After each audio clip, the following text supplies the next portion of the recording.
a father who can never fail. I have a father who can never fail me.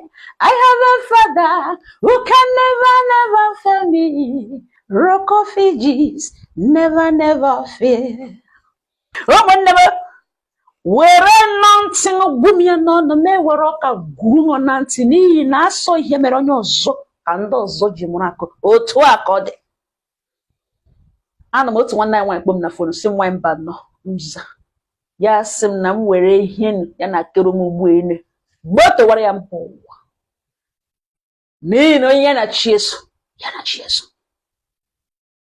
m si aga n'ihu nwanne m gaa n'ihu nwaanyị ọma nya m gbapịara m ọka ahụ etikwuleti ewepụrụ m gbum ya gbara ya sị m na ya alụọla di na ya na di ebi n'obiọma ya mụchikwala n'ọmụ na ihe ya wụ n'ọwa aka na-emeta ego awara na ya nwere very large shop ya na control na di ya na ọkwa aka na-emeta ego n'ụdị nke ekwe di ya nwekwara shop nke na control na ha nọ n'obiọma na run things in harmony.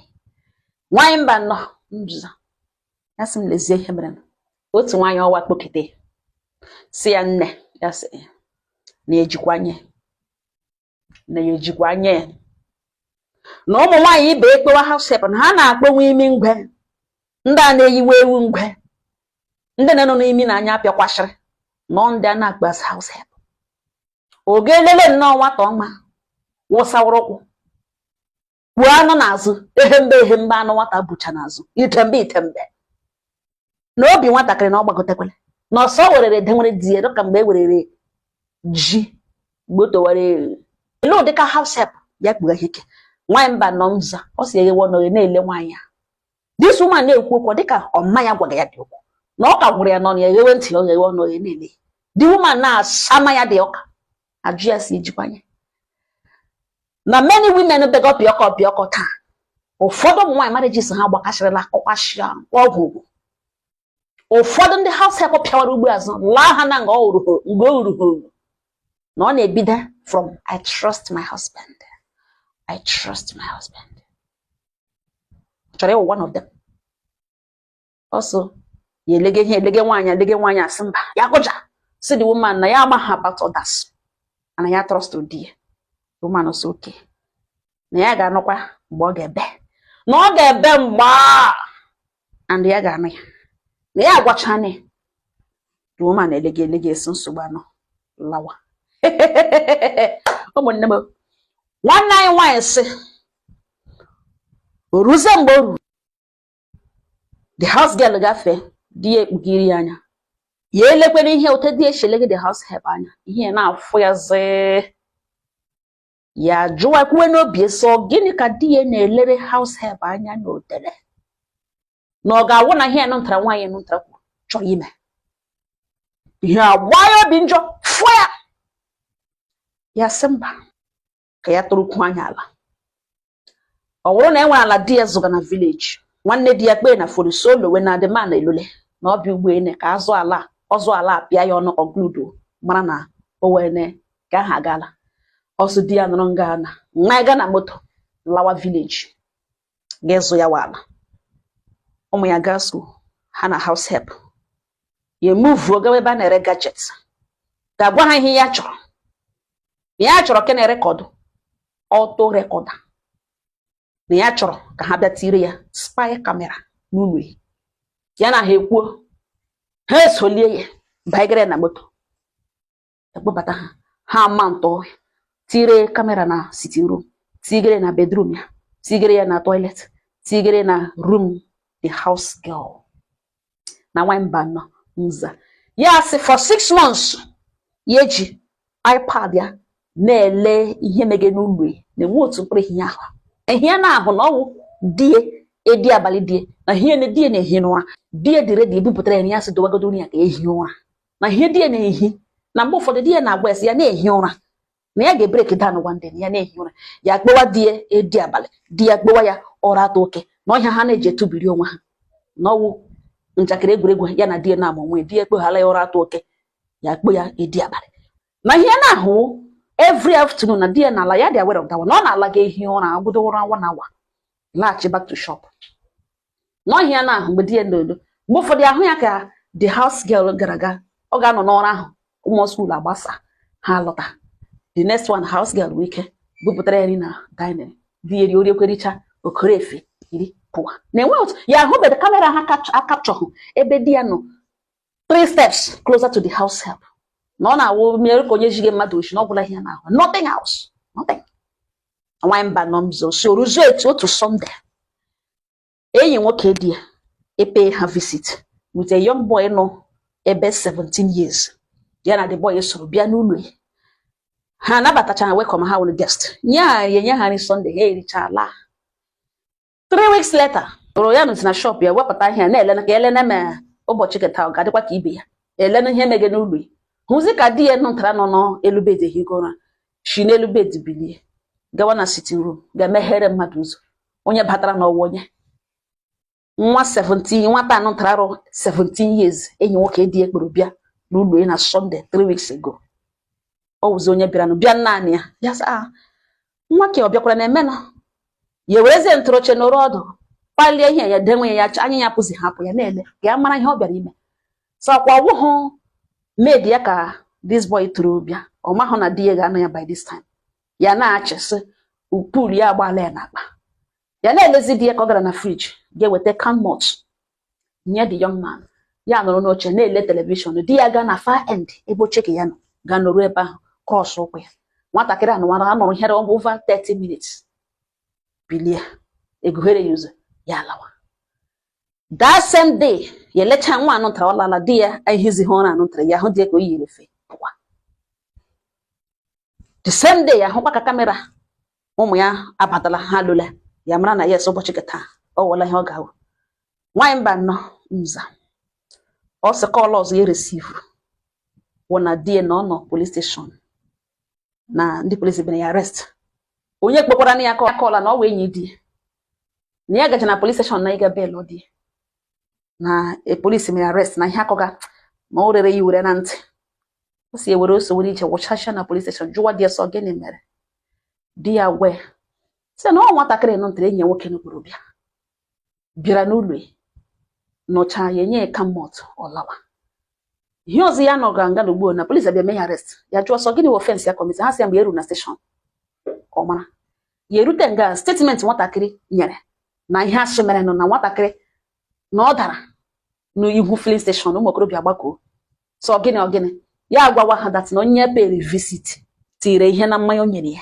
ya dị weak na ya na-eli elege ahụ ihe niile o mere but ya enweghị strength to resist na the man akpa ya n'ike eshe kpa ya janjata nja kpa ya jagajaga ọ sị ya di ya ọsọ gịnị di ya ekwu ihe n'ugbo ya dakakwa n'ọchị di ya sị na ọ trọst ya that much no o believe ya sị di ya na ya biko ya kọta ọzọ na ọhịa ọ na-ebe ya sị ọhịa ekwedewe ebe ya sị oge nsogbu anọ ya kpọọ dia lọya akpọ lọya wụchashia enyi nwoke nọ dị ya before ị mara ha atọ apụọ n'eji enyi nwoke di ya gwawa lọya na from ihe gaga on na Dr. Chekele the young man hụ na atara ya truturu n'ike eshi police agalaga jụọ gateman ya ọsị yes na the boy bịara how long ka ọ nọrọ ọsọ nọchakwara nearly 1 hour na ya amaghị exact time o jiri bịa na ọ bịara mgbe rota na ọ nọrọ kwa almost 1 hour ajụọ ya sị mgbe nwatakịrị gaga enwere ihe ọ notisiri dị ọnụ ụzọ ya sị na mgbe ọ bara ọfụma mana mgbe ọ pụgazi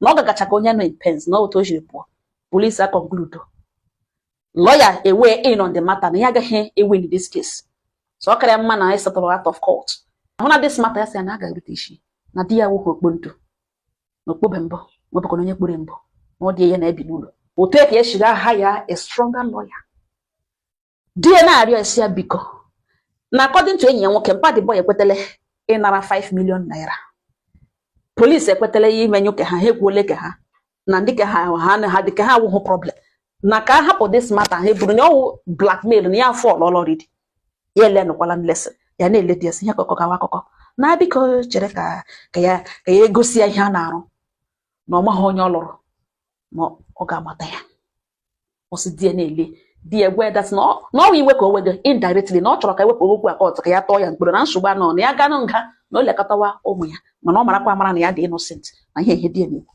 ụmụnne m ọsọ taa ka ya eshi ya were new lawyer ewepụ okwu court Yeah, with a clip of here, no spy camera record. She lawyer no. So na case no neba. Ana hote wanta krishi bia no to shire po. Ni na statement the boy in a station on neba the man on fire no na bedroom ya. Umunema wo chashala na court. After investigation, a chopota na onya the mbal the young boy ekpogampaya. Awu humpaya. Maya odi about 7 years. Mgbe Maya kpuri ga law the man. Maya no sinaka the man on the man no. Etenwezie asomwa ya nwoke. By then, lawyer ya a clip of that thing. Yeah, George lecha. So wake it here. Says okay. With a clip. Joe the young man. 17 years. Then when he ga like usually. It would a clip ye. Pale phone by the boguzoro na kanta. See and then when I let that thing, when he watch it, I'll get it with ya. May I only 10 minutes. Now that video no do about 30 something minutes. And ye let chane. Me actually nye ko wikele mo chetre onye neba na himren. Nwata kire le bige ye le ho no wo ye onwe. Ho no wi ja. Gbaka George jiri siga na tes. Na when he chetre yes. Na here the door bira no lo this man. Na nwanya amount through secret camera.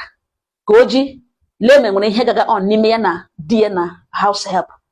The same camera capture the door so gara. No to shiri bia. Nwoke enye ya mma ya ngo.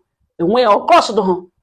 Do ahụ mọfọsị kwa ịga na bedroom na ebe a ka ọ nọ legide TV ṅụcha mọt enyere ya pụwa n'oge ka ugbu a anọ technical era ka ọ na-akọ nonsense na onye diri ya na ihe na false allegation na even though na this offense na commit ya now na ya ga-emegide ya ready postpone to megide adjourn this case until the time ezuru ya make sure na ya tọrọ life imprisonment na ọma ihe ọ na-eme nwatakịrị were ụjọ Back age Pota police, he arrest her for questioning. What I can about Honaka. No when you work a dear, or lover ya, secret lover ya. And then you work a dear, make with him fire. That man no, his stepfather. No heart or plan. Ihe win, gave a napota, Diego. Ne how would they win when I haga like Jago close with this matter. Mahabira, no, miss all ya work. Now this man emeto ya kana enwe head otu a omonne mo ebuarela table ma enyi nwoke die ma nna this boy ha no n'ime ofe kanta lekwe nga eno ngala na ajụjụ m sị ka m jụọ ngo ele onye ahụ iwere dewe n'akụkụ m o wezi oyin akpa nga kono no gị so wenyi ka nwanne your best friend nwanne dị ọkọ na mba nwanne brother from another mother. Enwe ihe unu na na-etubiri fo ha. Ke onye ahụ nọ n'akụkụ na beautiful name ị na-akpọ ya. Ezioyin. Who is that person? Die na dread ga ngora yin nwoke isi na wo okpo ntu. Not knowing na owo okpo jaja. Okpo gwe the man na akọ janja tanja. Enye nwoke amagi. From the time ya na ya Bobby the one. Ohụta ha enye nwoke no na emodere ha.